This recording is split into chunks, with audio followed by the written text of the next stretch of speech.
What is up, everybody? Welcome to a brand new edition of the OH Report video podcast. I am not Brian Skoronsky. For some reason, Brian Skoronsky gave me the keys to the castle. I am running the show now. Yes, I am the captain now. I will be your host for this season's edition of the OH Report video podcast in our brand new OHQ in the heart of downtown Mansfield, Ohio, right above Relax. That's where we are, relaxing here tonight on a Monday night, a beautiful Monday that is here out in north central Ohio. A lot going on this season, a lot going on tonight. Our buddy Andy Jady is here. We were unable to do the Jardy Party during the pigskin, so we're going to bring it to the podcast. So we'll have all of that, have a couple other topics about the Guardians playoff push. I think the Browns browned again. I don't know. We'll get into that as well. We have also a special segment with Jardy that we'll do. It's music related. Jardy's a big fan of music. I like music as well, so we'll have that coming up for you. Also, a little bit for you Big Walnut fans, maybe look away. We're gonna have some news about Jameer Brown, Ohio State commit who was with Big Walnut for track, then went back to Wayne for football season. Where is he playing? Why is he playing? It's not gonna be focused on him, but it's gonna be focused on the OHSA and why. What? I don't know. We're going to talk about that in a little bit. But let's start off with, well, it's our first episode of the fall. So let's see what I did during the summer. We do have time off here at the OH Report. But we get maybe 6 weeks of off time. So what we're going to do is I have a little bit of a video, and I'm going to tell you about what I was able to do in that short amount of time to get ready and raring to go for this brand new season at the OH Report and our new digs. Biggest season ever, things like that. So this is what I did so far this year. First, I went golfing. Went down to Florida right after baseball season. We went with my family, my aunt and uncle and cousins that live down there. We went down to Florida. A couple weeks later, I ended up going to New York City. Yeah, saw the Statue of Liberty. I was there for the 4th of July where the Late Show used to be. Went to a Broadway show, which was on the bucket list. Actually saw The Great Gatsby. One of my favorite books. I actually read, folks. And that was one of my favorite books, so I got to see that. It was awesome. Went to Nathan's right after the hot dog eating contest on the 4th. I was there. Then we went to down where the World Trade Center is. That's O'Hara's. That is a great bar. It was actually a staging place for 9/11 when the firefighters and everybody were there. That's where they went. That was the Ellipse. That's where the subway cars and everything come out of the World Trade Center, and then we were there for the fireworks. But I also caught some baseball. I was up in Cleveland and in Cincinnati to watch my Buccos play. They went 1-1, and those are good times. And then I also went and saw a concert. Went and saw Motley Crue with Tesla and Extreme with my buddies. We had a blast. It was a great time, but the greatest of times were not there. Actually, it is coming up because, well, folks, I got engaged. My beautiful girlfriend, Kelly, is now my beautiful fiance. She said yes at the beginning of the summer, and it was absolutely awesome. Yeah, we're getting married next summer, or next spring. Well, it is summer. It'll be in June, but yeah, we're going to get married, and I am officially off the charts, folks. I am an engaged man, and I am ready and raring to go for that. But first, another season of the OH Report video podcast. So let's get going. Those were my summer shenanigans. I did a lot in a short amount of time, and looking forward to many, many great things here in 2026 and 2027 for the OH Report. But let's start off with, I mentioned it earlier, Big Walnut fans, maybe look away a little bit, but Jameer Brown, by 247 Sports, the #1 wide receiver in all of high school football. He was with Big Walnut for track season, helped them share a state championship with New Philadelphia. And then he moved back to Wayne, and the OHSAA, hey, they allowed him. He's back there. He did, however, get a 2-game suspension for separate and unrelated violations this past summer, according to the OHSAA. And again, I don't like bashing high school players. This is not about him. He's able to go back to Wayne and play. That's great, and we wish him the best of luck. He is going to the Ohio State University as well, and that is not going to affect him at Ohio State. But what the OHSAA, this is interesting. Aren't most players supposed to have to sit out at least the second half of a season? What's the rules that go in here? Yeah, there were separate violations that got him suspended the first 2 games, but he was literally playing at Big Walnut. He ran track, ran a sport, and then just moved back in the fall. I don't know if I don't know what violations, if he has family in both places, that he moved in with family again. I don't know. It's kind of just confusing of what you can do in the OHSAA these days. You have private schools where if you're there 7th grade on, you can live wherever and go to that school, just that you're there in the 7th grade. Other schools, if you move in, people have, I don't know, it's very confusing of what the OHSAA has to do with things like this. But this is a very highly touted recruit for the Ohio State University, and he is going to get most of his senior season and hopefully the playoffs. But it's just a shame he didn't stay at Big Walnut, because they got a very good squad once again this year. And you saw on the Friday Night Pigskin that they dominated against Hilliard Bradley, and with him they'd probably be the favorite to win the state championship, even though Massillon got a couple guys transfer from just up the road in Akron. They're playing good football, but you got to think that's going to be the matchup for a regional once again, is going to be the Massillon Tigers and Big Walnut. But Big Walnut still, even without him, they have a very good chance of doing some very good things this season. And also, I do wish Mr. Brown the best of luck in his senior season. Enjoy it, brother. Enjoy it. Have fun. Put up big numbers. Maybe Wayne makes a run as well, but just don't get hurt. Ohio State would love to see you there. Speaking of showing out and making big plays like he's going to do this year, it is time to unveil our Here come your top 10 plays of the week as captured by our cameras, presented exclusively by Spherion Mid-Ohio. Let's kick off the countdown with our kickoff to the season. Thursday night in North Robinson, Fairbanks trying to make it a game, fourth quarter action, but Parker Weifman, he's ready for the after party. Juking back up against the grain and basically stiff arms his own guy to break loose, and he will trot 96 yards for the house call as the Eagles roll to 1-0 with a big-time victory in front of their home fans. More Eagles. It's the first 2026 edition of the Friday Night Phenoms, presented by the folks at Spherion Mid-Ohio.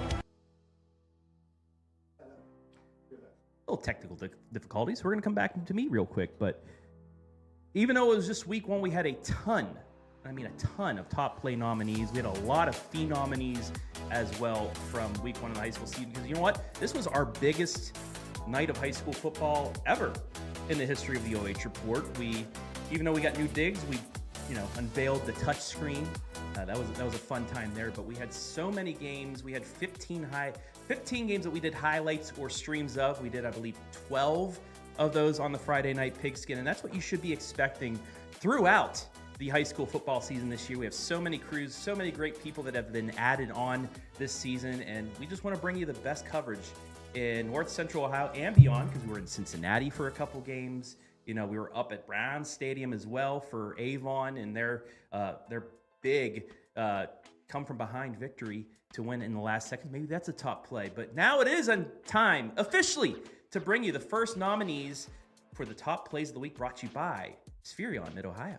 Here come your top 10 plays of the week as captured by our cameras, presented exclusively by Spherion Mid-Ohio. Let's kick off the countdown with our kickoff to the season. Thursday night in North Robinson, Fairbanks trying to make it a game, fourth quarter action, but Parker Weifman, he's ready for the after party. Juking back up against the grain and basically stiff arms his own guy to break loose, and he will trot 96 yards for the house call as the Eagles roll to 1-0 with a big-time victory in front of their home fans. More Eagles on the hunt at nominee number 2. TJ Miner beats his man off the edge and slings Hilliard Bradley's QB to the turf and tosses his towel all in one motion. We roll back the tape so that you can watch the explosion. Gets past the left tackle before slinging his prey for the sack in a 32-7 Big Walnut victory. More defense on the way at nominee 3. Big pressure off the Western Reserve blitz forces an errant pass from Wellington, and Landon's coverage is outrageously good. Jets up the middle through traffic, and watch this cutback in silky jump cuts. More delicious than some honey bunches of oats for the 72-yard pick 6. The backyard rivalry makes our list, and it didn't take long for Ontario to make a splash. Here's the opening kickoff to Cam Powers, who makes a pair of Lexington defenders collide before hitting the expressway, and he will coast 80 yards for the Warriors score as they win it by 28 points in front of their home fans. Another rivalry showdown up next at nominee 5. First career start and deep shot for junior QB Robbie Schmidt. It's an absolute dime. 33-yard connect to Hudson Howell on the opening drive of the ball game. Great trajectory on this long ball makes you want to sing "Somewhere Over the Rainbow." Fighting Scots winning 28-7. Speaking of amazing deep passes and first career starts, Michael Shepard launched his own GPS strike to burn double coverage. They would blow out Madison, and sometimes safety help just isn't enough, especially against Shelby's new all-time receiving yards king, Brady Bowman, who would literally get crowned in the middle of the game by the Red Rage on this historic night. Another piece of history would be made at Paycor Stadium in Cincinnati last Thursday, thanks in large part to the heroic play of Princeton's Jordan Hall, who wipes out the entire Moeller secondary on his way into pay dirt. That's right, he'll truck 88 yards for the massive score, one of 3 on the night for the Miami of Ohio commit, helping the Vikings end a 19-game losing streak to the Crusaders, and looking like an NFL talent with this run after catch at the home of the Bengals. At the opposite end of the state, where the Browns call home, crazy clutch action here on a do-or-die 2-point conversion. Avon's Trevis Sikora rolls right and finds Jackson Palmer in the end zone for the game winner to stun St. Ignatius with just 14 seconds remaining. The 2-time defending Division II champion Eagles extend their win streak to 31 in a row with this gutsy call. At nominee number 9, Lakota East draws up the perfect play to burn the Centerville defense. Niles Knutson down the seam to a wide open Caden Hill, who makes the fingertip snag and goes 60 yards on the hookup. They take command of the game. Perfect execution, the only deep safety on the opposite side of the field. No chance to catch up to the speedy junior who would go the distance. Our final nominee takes us to the Castle. 4th down for Upper Sandusky, and Keegan Dunn gets it to Kason Gottfried, who ducks between a couple of Northmore defenders and goes airborne into the end zone. One more look, and we'll slow it down a bit so you can see Gottfried evaporate through the crowd to help the Rams claim a 30-21 victory on the road. The voting lines are now open, folks. Comment the number below for your favorite play of the week. It is a double dip till the end of the show. Vote top play and the number that you want to vote for, and it will count as 2 until the end of the show. So that's it for your top play nominees, but we're not done yet. It is now time for your Friday Night Phenoms, your Phenominees, the top 10, brought to you by Spherion, Mid-Ohio. It's the first 2026 edition of the Friday Night Phenoms, presented by the folks at Spherion, Mid-Ohio. We start at Mount Gilead as Joaquin Cox and the Martins Ferry Purple Riders made the 142-mile trip on Friday, and it felt like the junior running back matched that distance in the game, rushing 15 times for 128 yards and 4 scores, all in the first half of their blowout of the Indians.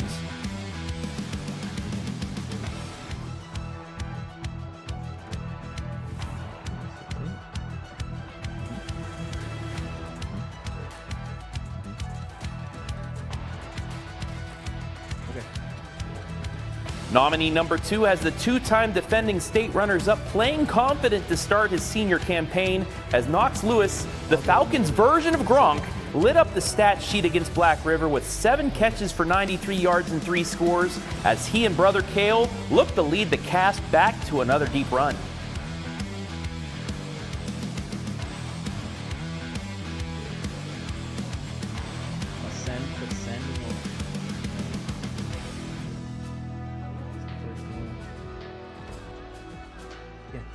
Ziegler. Yeah, okay. Nom Nom number 3 put up an NFL-like performance on the turf at Paycor as Princeton senior running back Jordan Hall was looking like Corey Dillon, amassing 180 total yards and 3 total touchdowns as the Vikings bring back the King of the Block trophy for the first time since 1991.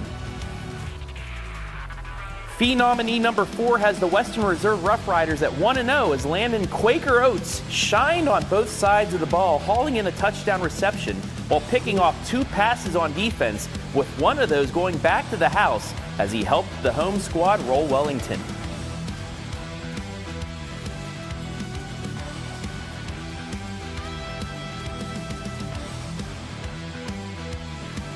Nominee number 5 needs no introduction. He was last year's receiving champion in the area, and he starts his senior season with a record-breaking performance as Shelby wide receiver Brady Bowman caught 6 passes for 114 yards and 2 scores as he became the school's all-time leading receiver in the process.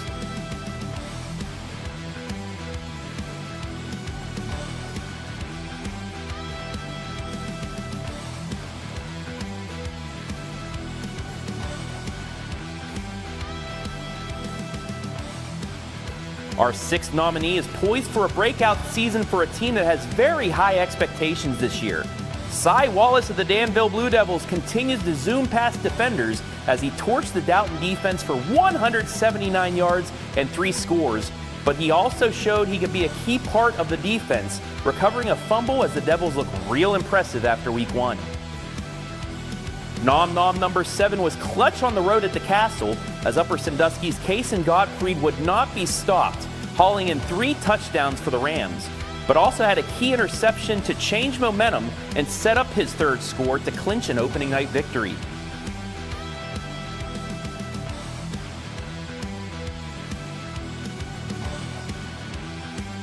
Fee nominee number 8 may be a key reason Northwestern could be a dark horse in the WCAL this season. Of 18.3 and 50% of your receptions go for scores, you go from contributor to playmaker.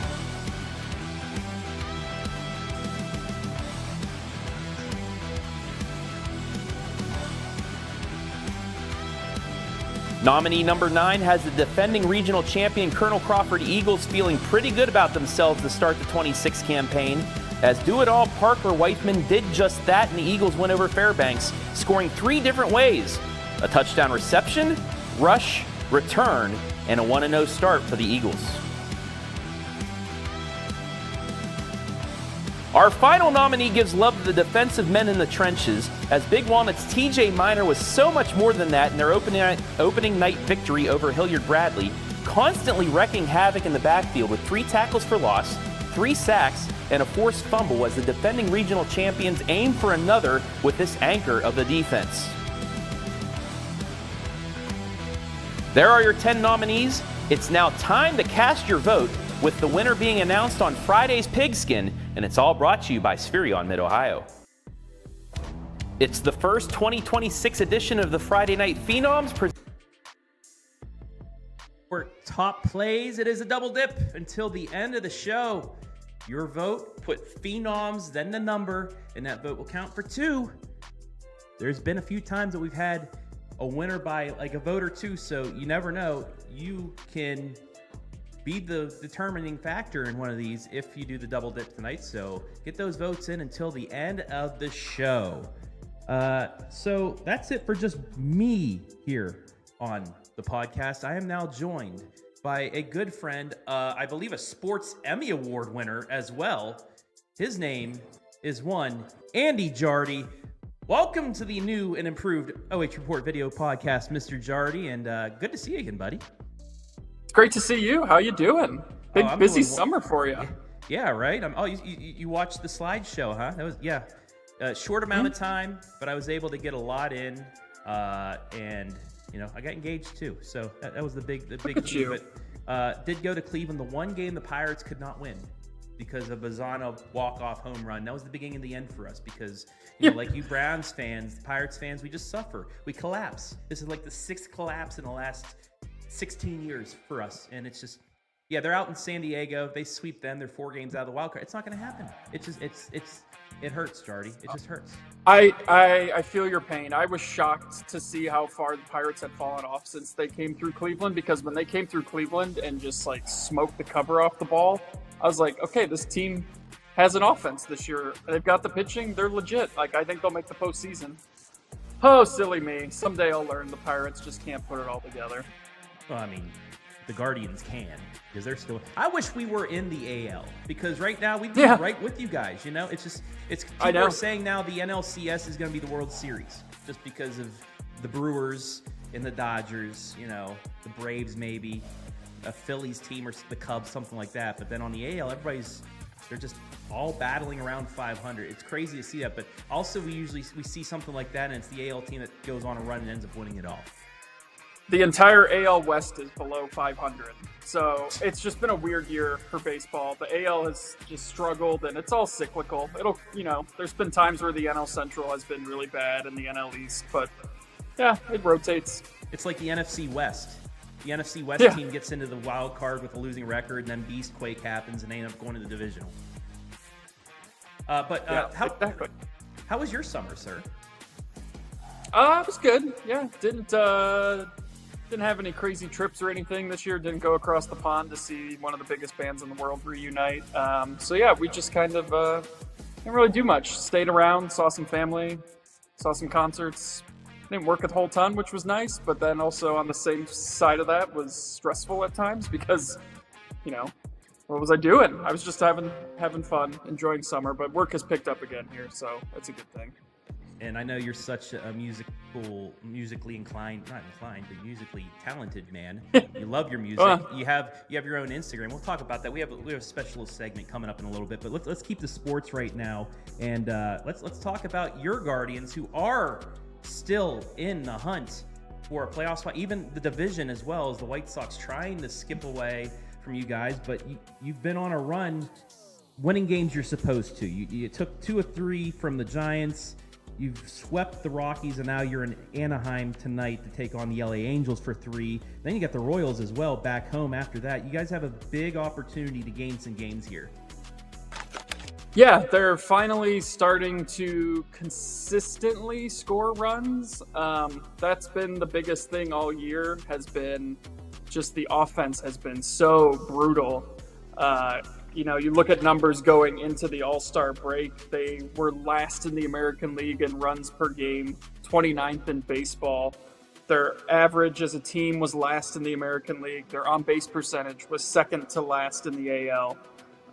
And now in the month of August, the numbers have flipped. They have the 5th best batting average, or 3rd best batting average in the AL, 5th best in runs per game now. They're averaging 4.6 runs a game. So yeah, they actually went out and made some moves at the deadline, and it took a little bit of time for, I think, everything to come together.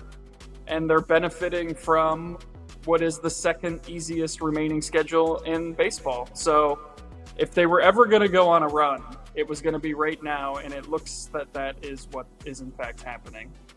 How big was the addition of Joe Adell? I wanted him to be an addition to the Pirates.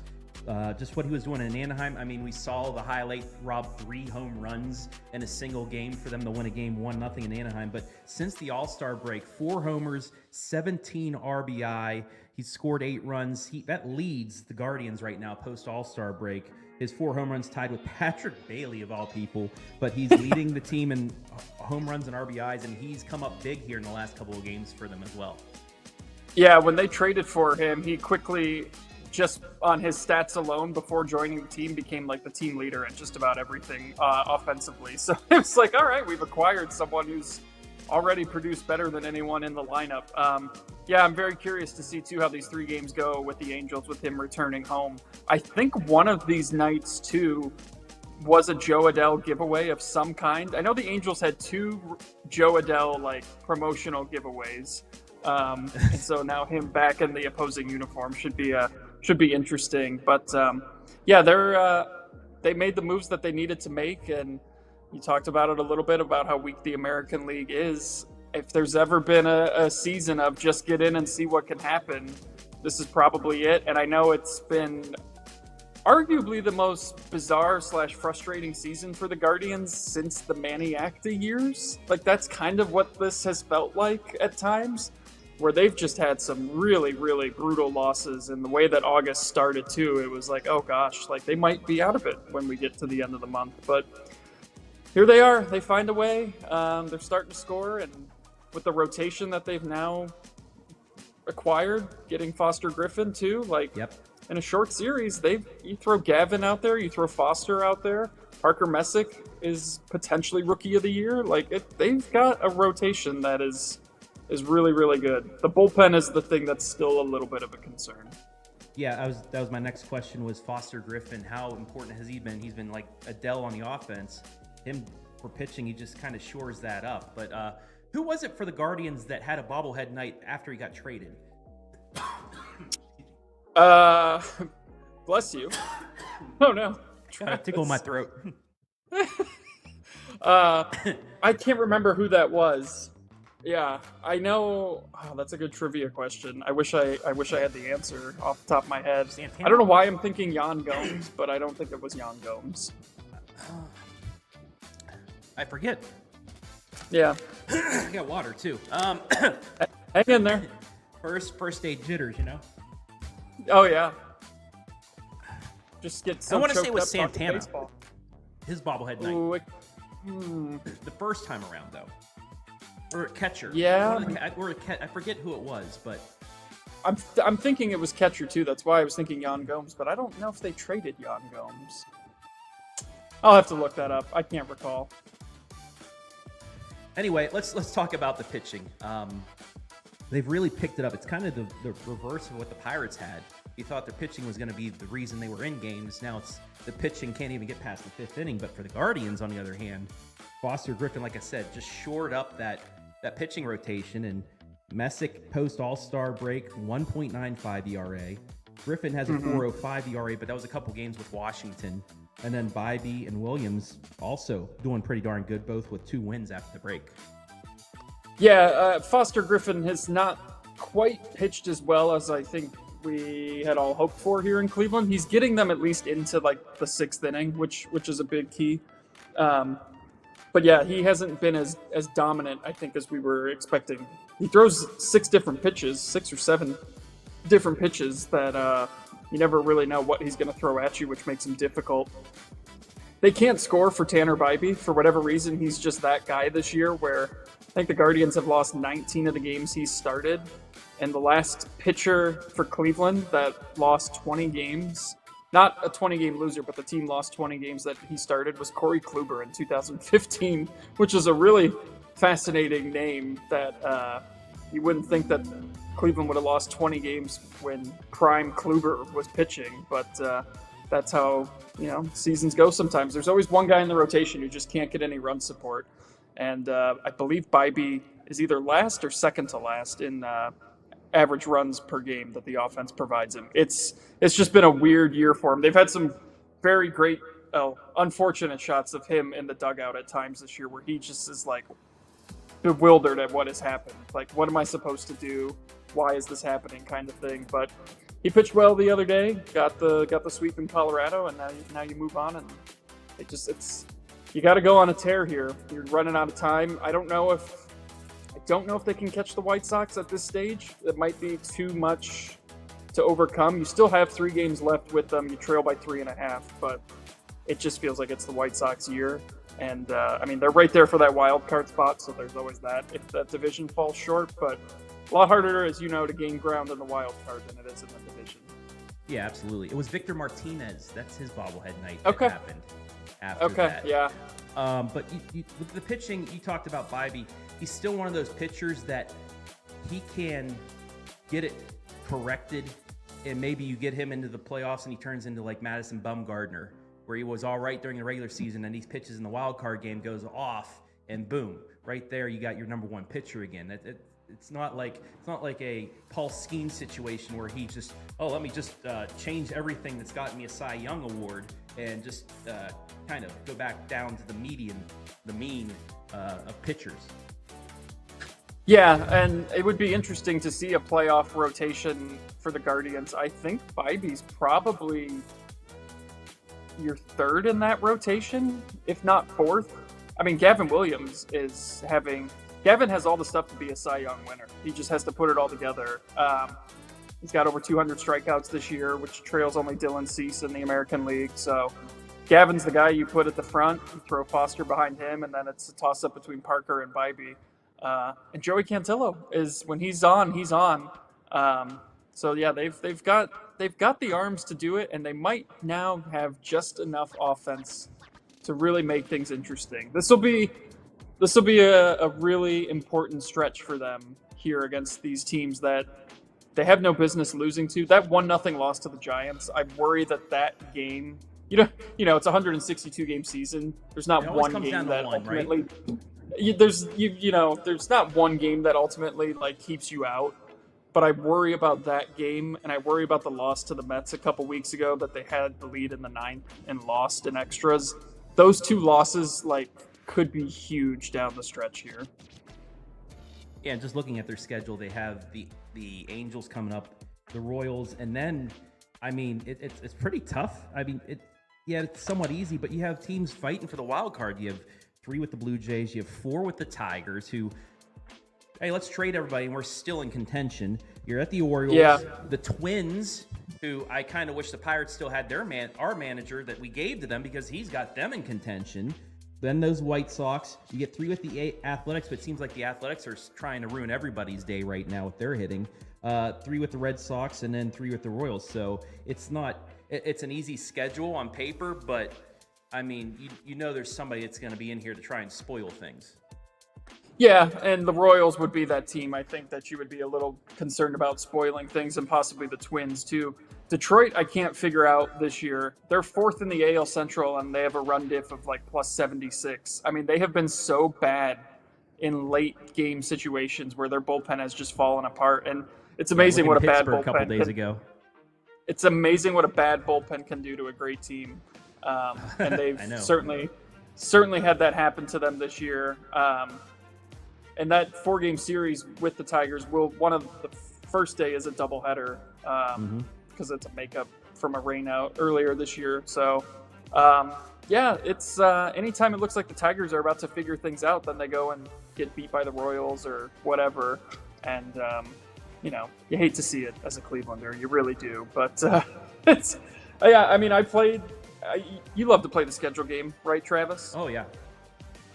So looking at the Guardians' remaining schedule, on the very conservative end of things, okay, they have 31 games left counting tonight. If they go 18-13, they'll finish 83-79. Will that be enough to get the last wild card spot? In the AL, probably. It could very well be. Not in the NL. If they go 20-11, they'll finish 85-77, which I think would probably get them in. Mm-hmm. So, the math starts mathing down at this point in the schedule and into the season, and it's you just got to take it one game at a time, though, which can be tough, but just got to believe. Good thing before that stretch is Monday, the 31st of August. They have a day off, and then 10 games in 9 days. They're home for the Blue Jays for 3, 4 with the Tigers, including that doubleheader, then 3 at the Orioles before another off day. They still have 4 off days, I believe. Actually, they have 5 more off days left in the regular season, so that's going to benefit you as well. If you can get just enough starting pitching and your bullpen can get it back and do just enough, I think the schedule still benefits you guys to where you're going to have a good chance to be at least, healthy and, close to 100% when you go into some of these series. Yeah, for sure. Yeah. All right, let's get back to some high school football. We weren't unable to have you on the show, but, well, hit the intro.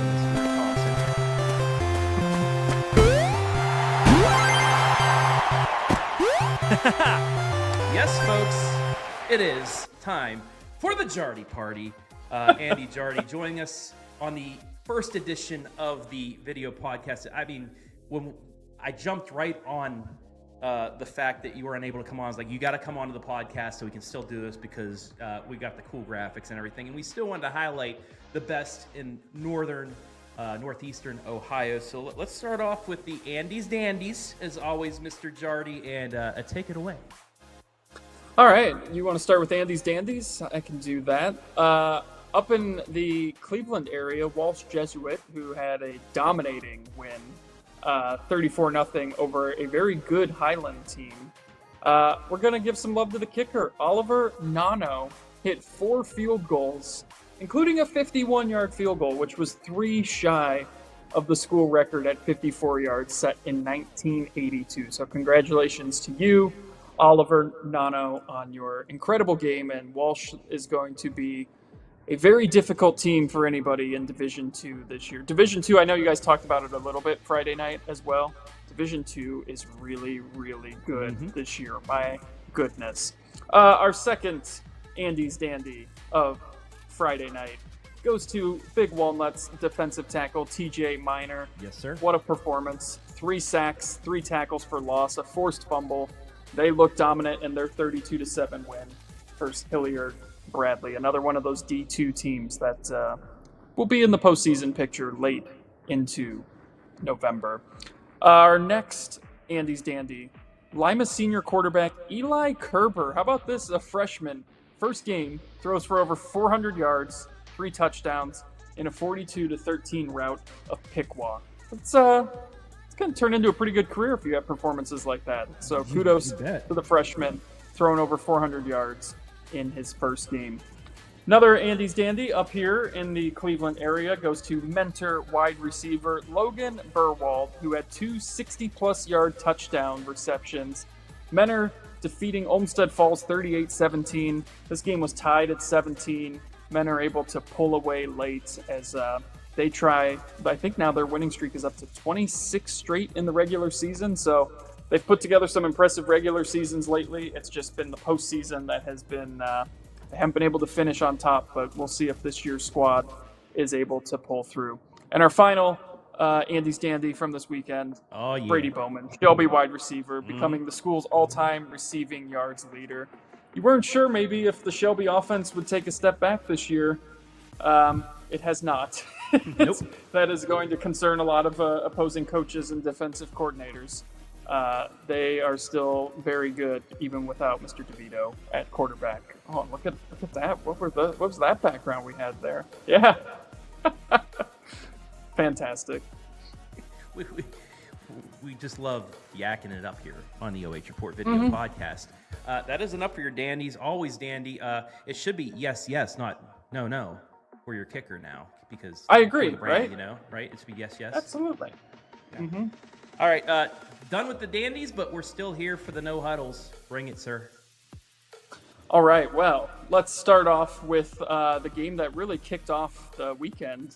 Thursday night game up here at the Brown Stadium as Avon beating St. Ignatius 22-21. The go-ahead 2-point conversion with 14 seconds left to give Avon the win. I know a lot of people have said, like, what a gutsy call. I really, like, it, yes, but, like, it's also, you had nothing to lose. It's week 1. You're Avon, defending state champs, Division 2 team playing Division 1. This is an Ignatius team that has struggled mightily for them the last couple of years. They only won 1 game last year, still trying to, like, get back on track. They're definitely better. The culture seems to have shifted back, and people seem a lot more optimistic about where this program is going now. So, yes, Coach Elder, an incredible call. But, you know, I didn't think it was like, this wasn't a postseason game. You know what I mean? If Avon loses this, it's not going to cost them anything. But a great play call nonetheless. Absolutely. Love the start of it. To start the high school football season. That was like the perfect game, I think, to really get everybody excited for the next 10 weeks. Our next headline, Ships Ahoy, as the Pirates sink the Vikings in double overtime, 44-41. How about Perkins getting a win over VASJ as Booga, 34-yard field goal in double overtime. A wild game. Every time I got a score alert on this game, it was tied. Someone took the lead. Just a back and forth game. 44-41. Perkins, huge win over a very, very good VASJ squad. Our next no huddle headline for you. You know me and streaks. I love when they continue and I love when they end. And we had a 28-game regular season win streak snapped as Clay. Do you know where Clay is, Travis? I'm just curious if you have any idea. There you go. It's actually Oregon. The city is Oregon. The state is Oregon. Russia, so Oregon. Who cares? Oregon was right next. Oregon was right next to where I grew up in Northwood. We were neighboring cities. So the Clay Eagles get a big win over Wapakoneta, though, to end their 28-game regular season win streak. Wapa. Next headline for you: calling all saviors. Masslin's Xavier Owens 2-touchdown performance as the Tigers a huge win. 31-18 over Glenville. Massillon is really, really good. Glenville's still waiting to find out what division they're going to be in. They will have to count in September. Yeah. They don't know yet what division they will fall into. They'll recount in September and find out from there where they go. But you can expect to see both of these teams. Massillon might be the best team in the state. That might be something worth. Got to get past Big Walnut first. They do. There's a lot of good teams. Massillon certainly in the equation. The addition that they got from Hoban of the Feaster brothers was just that takes them to a whole other level. It's pretty remarkable that they were able to get both of them. And our final headline, Warriors come out to play. And they did come out to play, turning the rivalry game with Lexington into a laugher. I mean, 35-7. Yeah, and that's what you expect in that kind of rivalry game. But, pulled away big, and they look to be pretty good this year as well, too. So that's those are your no-huddle headlines for Week 1. Show the graphic again. Yeah. That was the Jardy Party. Nice glasses too, sir. Yeah. So we're gonna stick with football, and wow, the Browns continue the Browns, Mr. Jardy. Everybody thought Shadur would be the starting quarterback after putting up a pretty decent preseason. Didn't do terrible last year for the Browns. But it comes out, and guess who's going to be your quarterback in Week 1? Mr. Deshaun Watson. Yeah, you saw that correctly. Deshaun Watson is the quarterback for the Browns in Week 1. Your thoughts, Mr. Jardy? Do I have to talk about this? Do I really have to devote any time to this absolute dumpster fire, this circus, this absolute disrespect that has been thrown towards this fan base ever since they brought in this person to be the quarterback of the team with all of the baggage? I hated this move from day one. It tested my fandom. I know people who gave up on them as soon as they signed him. And I'm frankly glad it's blown up in their face as bad as it has. And I cannot believe that we're still dealing with this, and I honestly don't want to waste any time about it because it's so dumb. Yeah, I mean, that's 100% agreed with. Brian Skoronski's not here right now because he gave me the keys because he didn't want to talk about the subject right now. Man's frustrated like every other Browns fan. But guess what? I actually posed a question on our Facebook earlier asking fans their thoughts on it. And, we're going to pull this up right here, right now. And I'm going to read you some, Mr. Jardy, and your thoughts. Please. If you completely agree or if you do not. We're going to start with Mr. Alan Moore. If the Browns are playing in my backyard, I'd pull the blinds. Yes. I love it. Hey, it might be a glare, get the sun out right there. A buddy, Andrew Ziegler, Ziggs, it's a good start. 0-2, then come home to Shedeur Sanders start in the home opener September 27th. Get the fan base as low as possible before Shedeur starts. And I mean, maybe it's a good mind game. You can't go any further down for a Shedeur Sanders first start. Yeah, what your thoughts on that? Yeah, you're not wrong. I agree with that too. It's just, what are we doing? I mean, what are we doing? Well, do you know what Matt Stevens is doing? Matt Stevens said start Jacksonville's defense in Week 1. Not a bad idea. Not a bad idea at all. Actually, my first fantasy draft is on Sunday. I may just draft Jacksonville's defense in one of the last just to see if they can get me some points, because the defensive points, you get a couple there that might determine your matchups. Mr. Jardy. Oh yeah. Next up, there's a lot of comments I've selected. Thank you all. We're gonna do this every week. I'm gonna have a different subject per week and let you guys keep this subject. Maybe it'll be your thoughts on Week 1 once we get to the season, but we're gonna keep doing this week in and week out. If you want to join me for this segment, Mr. Jardy, you're more than welcome to. But let's keep. Can I lay down on a couch like therapy? Because that's what this feels like. Adam could probably put a graphic of you like that'd be our intro. That's perfect right there. Thank you for that thought. Let's go to Gavin Belcher. I think he needs to prove that he's worth all this money we gave up, and if he doesn't play well, then we have proof to back the quote-unquote disrespect he's been given. How crazy was that, him going off on fans who were booing him because he threw interceptions? I mean, how much money? He's literally done nothing. Nothing. Yeah.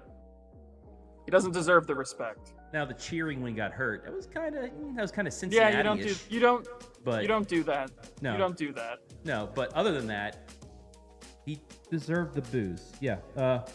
Ken McGregor, not probably related to the other McGregor, the more famous one, but we are getting a new state-of-the-art stadium. Thumbs up. Hooray! And what, 3 more years? Is that what it is? Which I don't even like the new stadium. That's a whole other thing. The only thing Browns fans have is the Muni lot, and they're taking that away from them. And it's going to destroy downtown businesses, and believe me, I want a new stadium because the current stadium is not great. I just want a new one built there so that we can keep it downtown. I want Cleveland to host a Final Four, a Super Bowl. Like, I want all of those things, don't get me wrong. It doesn't need to be out of downtown. I guess it could be worse. We could be the Bears and move out of state completely. That's crazy. We already did that right? in the 90s, I guess, becoming the Ravens. Yeah, that's exactly. I hear Adam. We're gonna put a microphone on you for next episode. We're gonna keep it going. Speaking about ownership, John, ownership has no choice but to play him. He could care less, just in it for the money. Yeah, that's exactly. He's just here so he doesn't get fined. Yeah. I had to put this because first, the guy's last name is Rodgers, the quarterback for probably the division winners this upcoming season. But the Browns are a dumpster fire inside a dumpster fire, and I love it. Oh no, who day? I'm sorry, but don't the Browns always split with them? Don't you always lose a game to the Browns? Yeah. But at least you don't have that. Well, they lost to this team though. Like it's who day? Well, I don't know if Uday. It depends on if Joe Shiesty comes back healthy or if we actually have a defense. But that's, neither here nor interesting there. Interesting too that they follow a page in the OH report that's out of state for them. Aren't they in Kentucky? That whole city's in Kentucky, right? Yes. They lost to the Pirates. They lost the Ohio Cup. Yes, they did. The only thing they got good down there is Cincinnati, Princeton. Joe Roberts, shout out. Big win for them. Getting the King of the Block trophy for the first time since 91. Out of everybody on that team, I was probably the only one alive. I was 3. I would have been, because they would have won that game in the fall, I would have been like 6 or 7 months old. There you go. Yeah.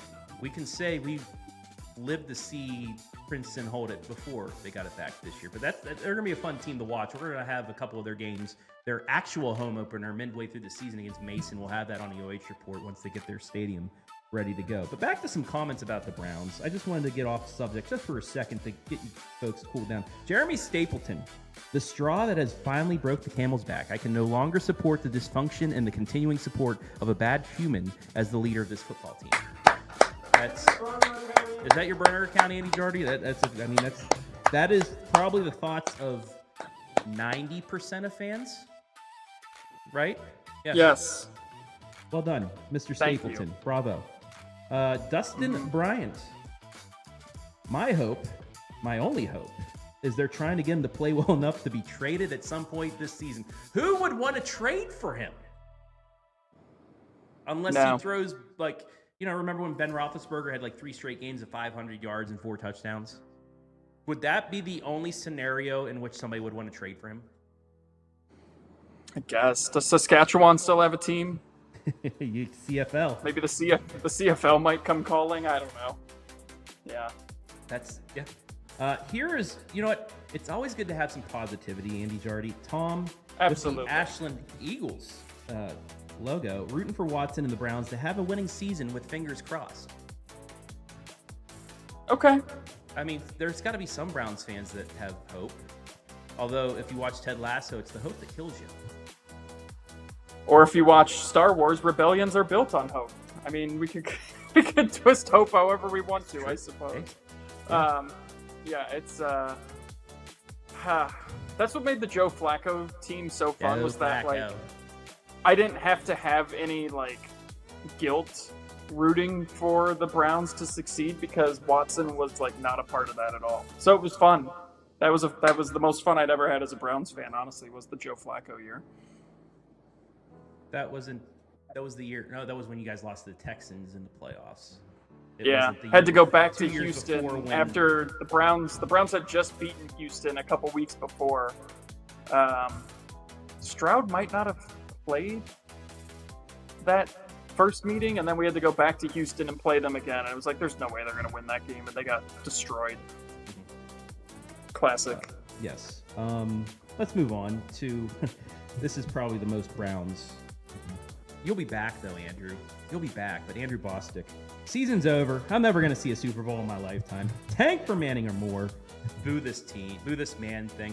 So back in Pittsburgh, 93.7, 90, one of the KISS station there. Mikey and Big Bob, they have a morning show there. And they always do these comments for like the Steelers or the Penguins or the Pirates. And they always do the song The Crossroads by Boyz II Men. Meet me at the crossroads. Yeah, anytime you go, you'll say that. And you go, season's over, I'm going to see a Super Bowl, Tank for Manning. Darn, he's gone. And then they play the song. We don't have the rights to play the song, right? I literally have Take Me to the Crossroads playing right after this. Sorry to see you go, Andrew, but hey, you can. Hey, you want to wear some black and gold? You know, you can come on over to the dark side. You know, root for the Steelers. We'll allow you for this year. Bo Little. Coach Monken, quote unquote, Deshaun Watson gives us the best chance to win, ... the number one pick in the 2027 draft. Okay. Where I see no lies detected. Yeah. Do we actually have a number one pick, or is it still like tied up in the Watson contract trade or whatever? I don't even know anymore. The Texans have it because you traded for Watson and gave everything up for him. How much dead space, too? Isn't it if you release him, there's like $80 million of dead cap or something like that? I read that I honestly don't know, because I really did tune out when they signed him. I was like, this is so stupid, and I hate everything about it that I really didn't give it a whole lot of attention to detail. But I just know that it was terrible on every front. I might get more comments for this and have Brian call in next week just to see his reactions to these, because this is fun. From the outside looking in, it's fun. I'm so sorry. You know what, Browns fans, I can relate. The hat on my head, we're the Browns of baseball, you know? Yeah, but you never deliberately signed someone who was a polarizing figure under investigation. The Watson thing is completely separate from everything else. I mean, that was such a crux for so many people in the fan base, including myself, where it's like, what are we doing? Why are we bringing him in? You had a good thing with Baker Mayfield, and you ran him out of town. I mean, He took his talents to South Beach, and look what he's doing. Yeah, and I know that he hasn't been, like, phenomenal or anything, but, like, the guy got it, and he was hurt here, and it's been nothing but dysfunction my entire time with this franchise on this planet. I mean, ever since they came back in '99, it's just been the same circus year in and year out. And I don't blame people for just being done with it. I agree. Last one from Keith. And this is pretty much the best one to finish on. At this point, I would take Johnny Football back. Oh God. That's how far down you guys are right now. I'd take Johnny Football back.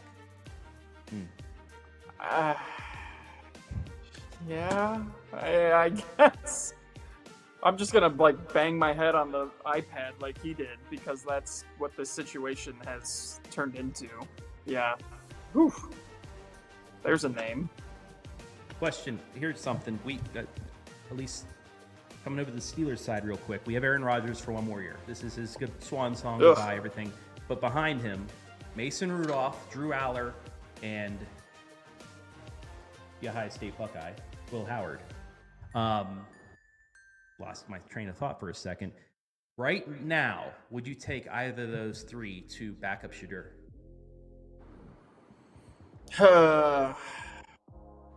I was never the biggest fan of Drew Allard, but I wasn't either. He's Kenny Pickett 2.0, I believe. Okay. A lot of faith in Howard. I would take Will Howard just on Ohio bias alone. Honestly, I mean, I know Drew is also from the area and stuff too, but I don't believe in his chances of success in the NFL. So yeah, I guess I would. No, pass. Yeah, I think hard pass there. If it wasn't for Rodgers having his final season, Rudolph might have been on the trading block right now. I think the Steelers might go with 4 quarterbacks this year, just for the fact that we know Rodgers is gone, and we'll have our 3 quarterbacks for next year. But I mean, one of those guys is probably the trading block. There's no way Rodgers makes it through the entire season, right? I hope so, because I don't know what we're gonna do if not. Rudolph, I think Rudolph's good. I mean, we saw what he did over the Christmas season a few years ago to get us to the playoffs, where a touchdown pass late against the Raiders on Christmas Eve, and then not New Year's Eve, but the day before, he had another touchdown pass late to beat the Ravens. I think he's good enough to handle a game or two if Rodgers goes down. But if he goes down like a season-ending injury, I don't know. That's going to be tough. Yeah. But I'm thinking positive vibes, like some of you Browns fans. And thank you once again, Browns fans, for commenting in. We're going to have more of these questions posed. Like I said, I might ask this again in a week and have Brian come on and comment, things like that. But we're going to keep doing this week in and week out right here on the podcast. Also, did you know, Andy, we're sponsored this year. What? Yeah, Graham Auto Mall. Right here. Right there. Graham Auto Mall. They are our sponsor for this year. The fine folks over at Graham. They have wonderful vehicles. Go on over there, pick one out. They'll help you out. You'll be driving for a few years at least with a very quality car from Graham Auto Mall. So go on down to Graham. They're our sponsor for this year, and I thank you very much. And I promise I will shout you guys out a little bit more in the future episodes. This is episode number 1 of me with the keys, and I gotta get calmed down, but we're good right there. Something else I want to do on the podcast this year is change things up. I know we're all about sports at the OH Report, but also we have people that have other interests. Like I said, I went out and saw Motley Crue. It was awesome. It was phenomenal. Like most people, if you said Motley Crue in a high school locker room right now, they're like, who? And it make me want to put my head through a locker, but that's not the case. And I know you, Andy, you are a very big connoisseur, especially of the vinyls.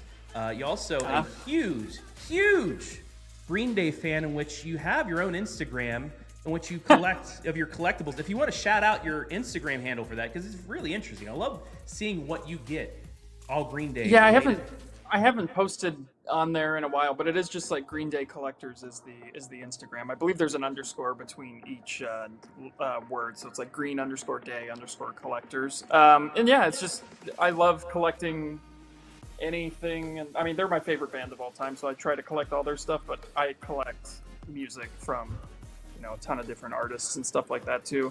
Love to lose a day in a record shop, and there's nothing better than when you go to a record shop and they've got like a deal of, hey, buy 4 CDs and you get 1 free, and so you're just like searching.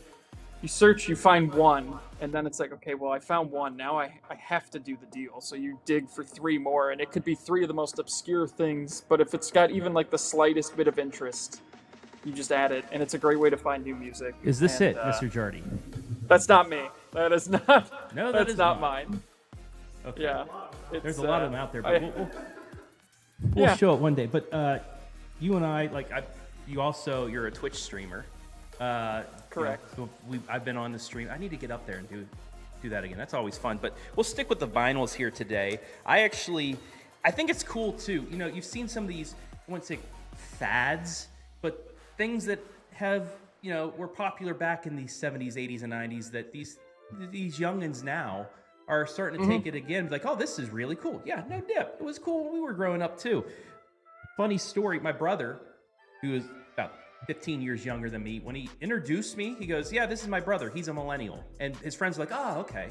Like, what, okay, what's that supposed? Actually, I'm an elder millennial because I was 88 before 1990, but is that something, I don't know what that's supposed to mean, but hey, I'm a millennial. Love it. We had vinyls back then, and I inherited some, and I still collect them. So what you and I are going to do, Mr. Jardy, is we are going to showcase our top 5 albums that we have, and I actually have a bonus if you have any around you, soundtracks. If you have soundtracks too, I guess while I show mine, I'll let you grab a couple that you like. But I would like for you to start with one of your vinyls, go back and forth. So if you'd like to start, what is one vinyl that you like? So were we picking like our 5 favorite albums of all time, or was it like 5 records specifically that? Because I went with my 5 favorite albums of all That's time. fine. That I own on vinyl. Okay. Yeah, that's fine. So, all right. Let's see to what start, your first, and we'll go with my first after that. Okay, this is in no particular order. Yep. Except for the last one. The last one is my number 1 album of all time. But we'll start with Hot Fuss by the Killers. I mean, you talk about a debut album. That's just incredible. I will never forget the first time I got this. I got a CD of it first. I got the vinyl eventually later. This was also like a special Hot Topic version that came with the t-shirt inside, which I've since grown out of. But I mean, we all love glam, rock, Brandon Flowers and the Killers. I mean, come on now. The vinyl is blue. It's beautiful. But I'll never forget the first time listening to this record and hearing Mr. Brightside and being like, what is this? Because somebody told me it was the first single released, and I used to see that music video before going to school every day. And that song was in my head. And then I found Mr. Brightside, and that was just an eye-opening. I actually did get this autograph too. The CD is hanging up somewhere, but I got Brandon Flowers to autograph my Hot Fuss album. Even though that is the theme song for Michigan football, you still like that song? It is not. It is the theme song for our generation. They just happened to use it, and everybody heard it there and made a big thing about it. Duh, it is not their song by any stretch. Don't you dare say that. Very, very fun at weddings too. I was at a wedding last Saturday, and they played it, and everybody went nuts. Matt I'm telling Amelia, you, congratulations it's once the again. millennial But they played anthem. it. Yeah. My That's our first, song. actually, right down the vinyl shop, right down the street, right next to City Grill down here in Mansfield. I got it for $2. I don't know how I was able to get this for $2. Phil Collins. Let's go. Take a guess. You get 2 guesses for what's the first song on each side. Out of all the great songs he has, take a guess.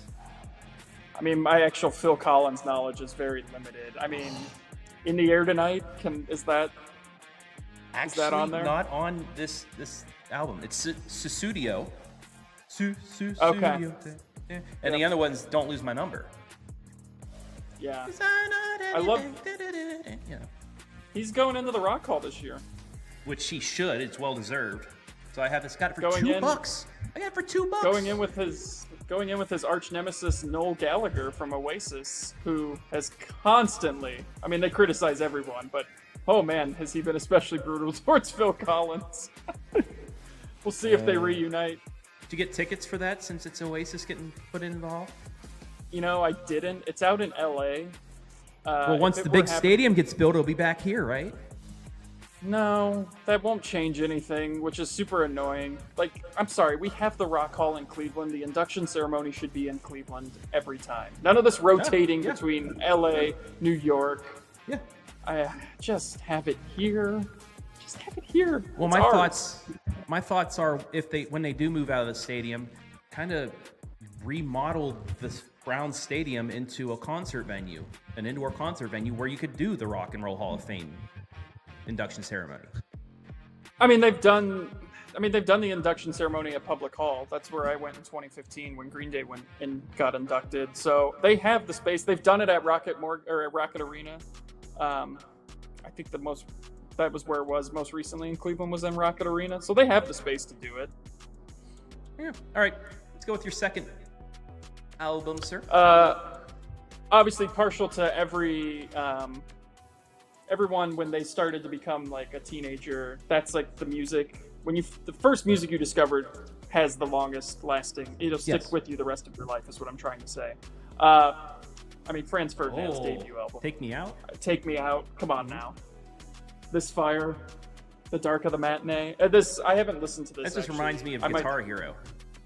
Yeah, I might throw this on after I get off of this You're podcast welcome. here, because it's been a minute since I spent time with this record, and they're still putting out new music. Yes, They're still great. They really haven't put out a bad album their entire career. Mine is another group that is on Rock Band. It is the Foo Fighters. They were just in Cleveland a couple weeks ago as well at the stadium. It just, such a great band. So many great songs. This is 2 records in here. Gotta love a double LP. 16 songs, all bangers that we know. Like, it's, Foo Fighters. That's a bucket list, one of the bands I want to see. I haven't seen them yet. I'd love to see Dave Grohl and company, because they still rock. It's such a great album. Yeah, for sure. All right, number 3 for you, sir. Number 3 is from one of my favorite bands of all time, the Gaslight Anthem and the 59 Sound. This came out in 2008. Was that the year that it came out? I believe it was 2008. I was late to the Gaslight Anthem party. I had friends in college that really were into them, and I don't know. I was still very stubborn about my music and was like, no, if I didn't discover it, I don't want to listen to it, kind of thing. But then when their third album came out, American Slang, I saw them perform at the House of Blues, went with those same friends, had a blast, and then got this album and was able to see them play it for their 10-year anniversary in Chicago. And the energy in the room that night, I believe they played at the Riviera in Chicago, or the Vic Theater. It was the Riviera, I think. But that was one of the best concerts I've ever seen in my life. Just the absolute joy in the room when they took the stage and played through that album front to back. Mwah. Incredible. All right, mine, another band. You actually, I learned on one of your streams, you're like, oh, I'm going to this concert tonight. You want to go? I'm like, well, if I would have had more notice to see, but it is the Blue Album, Weezer. Love Weezer. I mean, I could play this 5 times a day and not get old with it. Just anytime I go on vacation, Island in the Sun plays, there's just a song for every situation. Yep, and I almost picked the Blue Album, but I thought you might actually pick it as well, so I stayed away from taking the Blue Album, but it would definitely be in there. The Gold Album just came out Friday, so definitely check out the new Weezer album, because they're still putting out music and they're still fantastic. Still kicking around going to see them play in Detroit here in a couple weeks. Of course, the time that they're coming to Columbus is the same night I'll be seeing the Gorillaz at Rocket Arena. So can't make the Columbus show, but might have to make a trip up to Detroit to see them, because they're fantastic.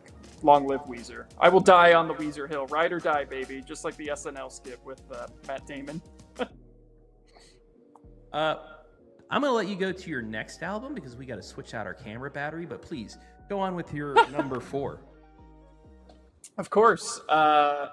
This is maybe my second favorite band of all time, and no one knows who they are. Very few people know who they are, but they still just put out the best music, and they just really speak to me, and that is the Airborne Toxic Event. And this is their sophomore album, All at Once, which just is so good and has arguably the best 1-2 punch to close out an album in the last 30 years, between All I Ever Wanted and The Graveyard Near the House. I mean, this album should have been a much bigger deal than it was, but this is this band at its peak. They were supposed to come to Cleveland in November, but they just postponed to May because they're finishing up their new album. I've seen this band live, I think 10 or 11 times.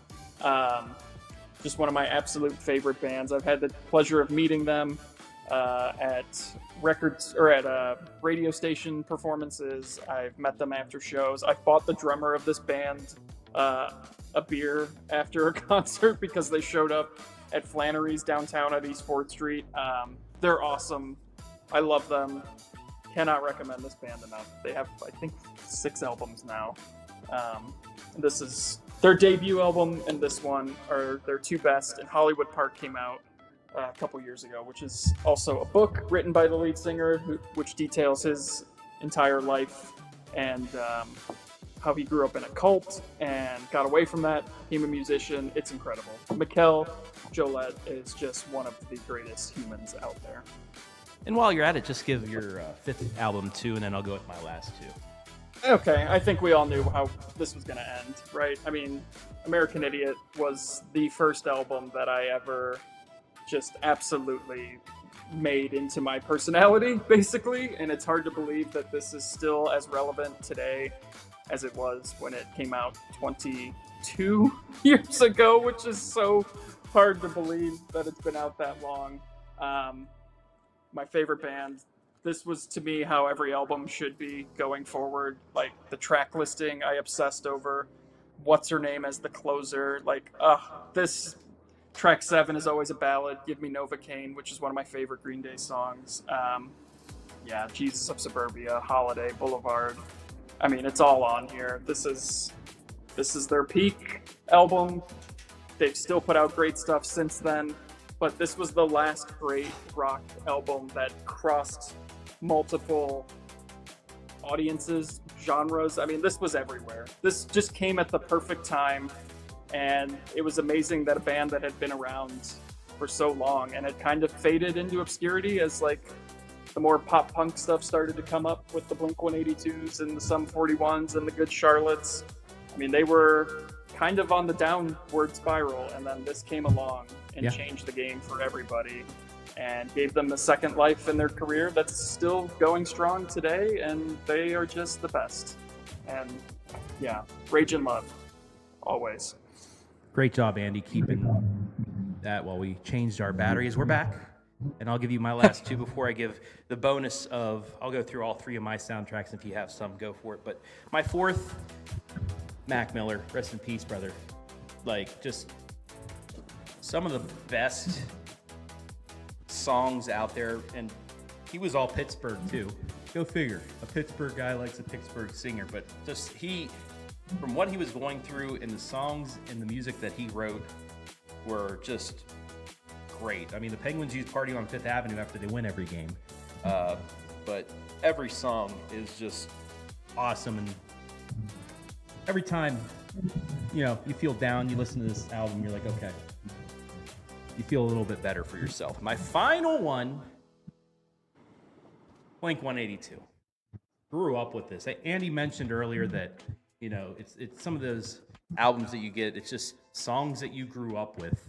And Blink-182 was end of middle school, going into high school, and just so many great albums. And they just came out again with a tour, and they're still putting out music, I believe, as well. But yeah, Blink-182, that is my fifth. Some great vinyls that you just want to listen to over and over again. Now, I have some soundtracks. This one first, Andy, was actually inherited from my family. It is the Grease soundtrack.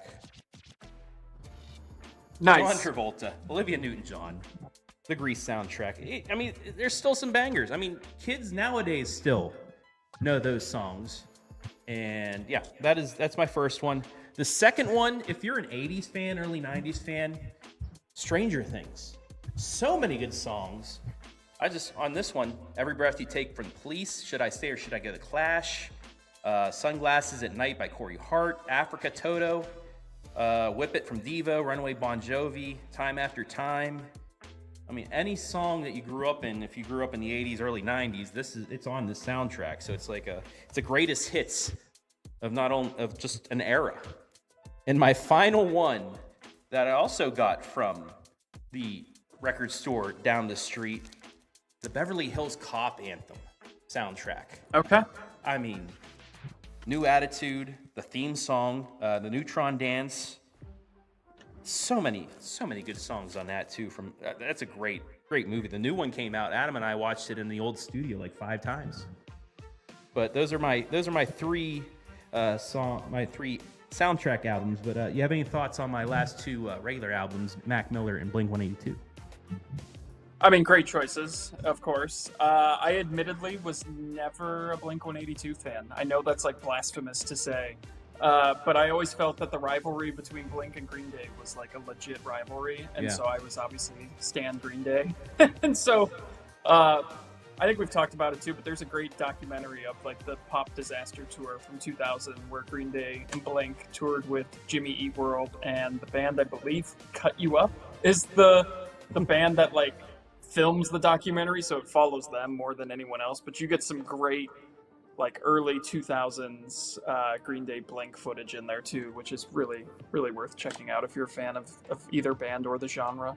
Nice. And then I had 2 special mention movie soundtracks. It is the Top Gun and the Top Gun Maverick movie soundtracks, which I also have.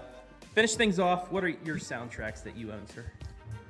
So I have a bunch of soundtracks, and I was trying to figure out. I have a lot of like the early James Bond movie soundtracks, which I was gonna grab like Goldfinger, or I almost grabbed On Her Majesty's Secret Service because that's just like a great Bond film, even though it's the only George Lazenby film.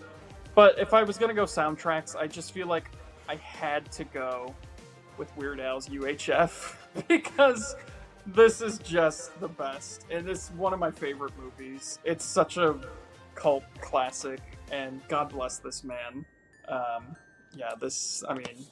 You're talking just a great. I found this at Culture Clash in Toledo, and I spent way too much money on it. So like it says up here, like for promotion use only. Like I don't think too many of these were like sold. It's like the Sonic the Hedgehog not for sales game. Yeah. I mean, the final song on here is The Biggest Ball of Twine in Minnesota. I mean, come on. This is just a great album. A buddy of mine actually texted me this summer. He went and saw The Biggest Ball of Twine in Minnesota. And he said there's like a street named after Weird Al right outside of it. So, yeah, this like features some of like the stuff from UHF, like the commercials. Yeah, it's great. Spatula City's on here. We sell spatulas, and that's all. So yeah, that was my soundtrack of the choice for you. There we go. Another side of Andy Jady and myself that you don't know.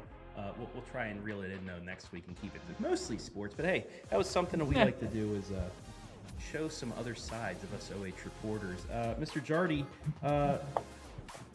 what will you be doing on Friday night? I know you're with Rock Sports? Yeah, Rock Entertainment Sports Network is where I will be on Friday nights doing the show that we have, Friday Night Huddle.